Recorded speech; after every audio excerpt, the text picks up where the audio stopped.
বাংলাদেশের গণতন্ত্রের প্রতীক। তিনি হচ্ছেন বাংলাদেশের গণতন্ত্রের প্রতীক আপসহীন দেশনেত্রী বেগম খালেদা জিয়া। আজকে তিনি 16 বছর ধরে কারারুদ্ধ রয়েছে।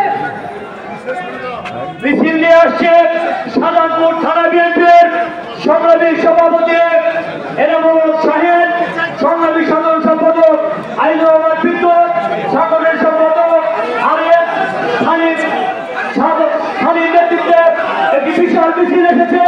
সাজাদপুর থানা বিএনপিকে বগুড়া জেলা বিএনপির পক্ষ থেকে অভিনন্দন এবং শুভেচ্ছা জানাচ্ছে। সাজাদপুর থানা বিএনপিকে অভিনন্দন এবং শুভেচ্ছা।